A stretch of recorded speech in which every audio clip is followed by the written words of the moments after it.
உடலில் வெண்படலம் படர்வது ஆபத்தான ஒன்றாகும். இப்படி வெண்படலம் படர்வதற்கு லூகோடெர்மா அல்லது விடிலிகோ என்று பெயர். பொதுவாக 12 முதல் 40 வயதுக்குட்பட்டவர்களுக்கு இது ஏற்படுகிறது. வெண்படலம் முதலில் கைகள் மற்றும் கால்களில் துவங்குகிறது. சிலருக்கு மூக்கு, வாய், கண்கள், தொப்புள் போன்ற இடங்களில் வெண்படலம் தோன்றும். பிறகு பரவாமல் அந்த பகுதிகளுடன் நின்றுவிடும். சிலருக்கு உடல் முழுவதும் பரவும். உடலுக்கு மெலனின் என்ற நிறத்தை கொடுக்கும் நிறமி சரியான முறையில் வேலை செய்யாமல் போவதால் இது போன்ற பாதிப்பு ஏற்படுகிறது.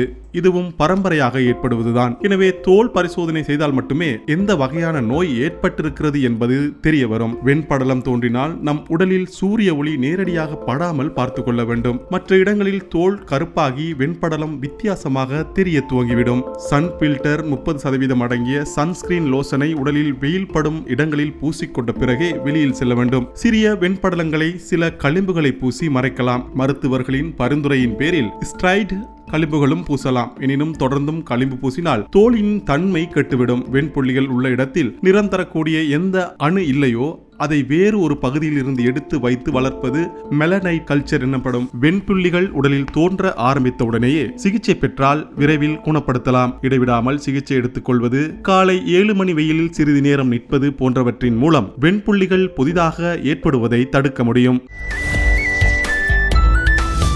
லங்காஸ்ரீ, உலகத் தமிழர்களின் இதய துடிப்பு.